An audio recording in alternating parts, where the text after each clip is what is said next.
sometimes we can find that we've gotten into some what we think are really healthy habits and we're still not getting results. So I'm going to talk about the 5 healthy habits that are actually slowing down our fat loss and can make you gain weight. Hello fam, and welcome to my channel. My name's Melissa Neal, and this channel is all about helping you, if you're a woman over 40 or like me over 50, get in amazing shape. But one thing I do know, because I work with thousands of women over 40 that go through my programs, is women come to me saying they eat healthy, they're still gaining weight. So if you're one of those women, listen up, because I'm going to talk about the 5 habits that are actually stopping you losing weight, and you would think that they're completely healthy. The first habit I'm going to talk about is healthy snacks. Now, I've got no problem with snacking. I'm not one of these people that says, you've only got to eat at meal times and you can't snack, because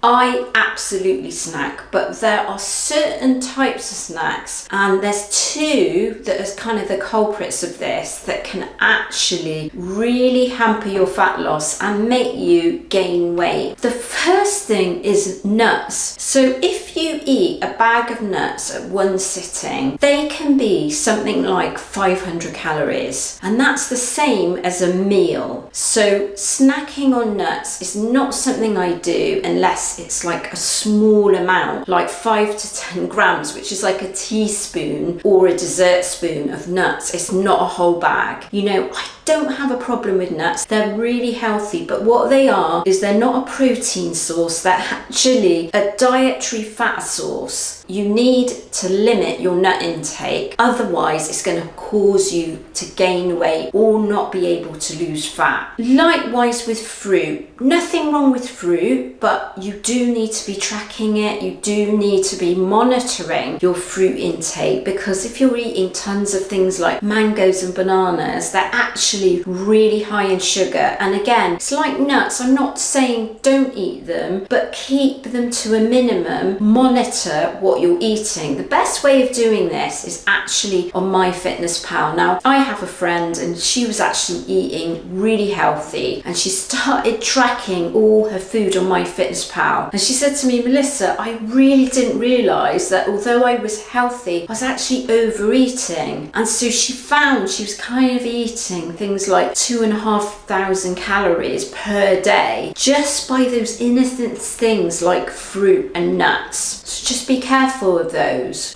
The second healthy habit, it actually makes you gain weight or find it really difficult to lose weight, which happened to me, is extremely low calories. So if you're on like 1,000 calories or lower per day, I don't really like to go any lower than 1,400 calories for anyone. If you're on extremely low calories, what can happen, and this is exactly what happened to me, is you kind of stick to those low calories, but you're really, really hungry and you get enormous cravings. And so what that does is it actually causes you to overeat. What I tended to do was eat those really low calories all through the week, and then I'd sort of think, right, okay, I need a cheat day on the weekend because I just can't stick to this. And so I would really overeat on that cheat day and undo everything that I'd already done with those low calories. So a much better strategy is actually to have your calories up higher and that it's sustainable. So you can do that day in,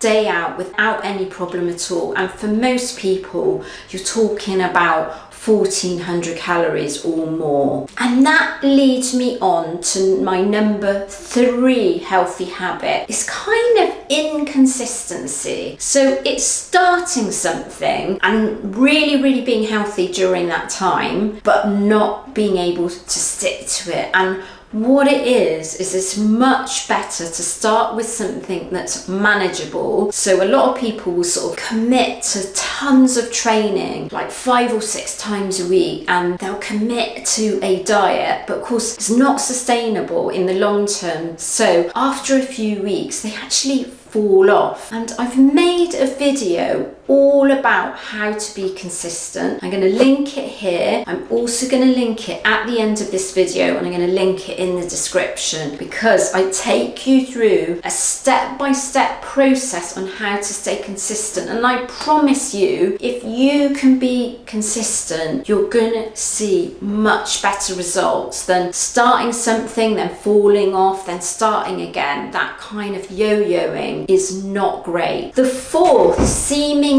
healthy habit is incorporating too much cardio. And this is another mistake that I made myself. I know so many women that do this. So traditionally, what you've always thought, isn't it, is if you need to lose body fat, what do you need to do? You need to stick in more cardio. And that's what I did in my 30s quite successfully. Remove some takeouts, stick in a bit more running or something like that, and that would help me lose body fat. Wow, when you get into your 40s, things have changed, you've lost muscle mass, and so too much cardio of, say, much more than over 30 minutes, what that's going to do is it's actually going to deplete your muscles even more. So your muscles are already depleting, unless you're like me and you do lots of strength training, and you don't want that, because muscle is the thing that gives you metabolism. So you can actually alter your metabolism even around the time of menopause by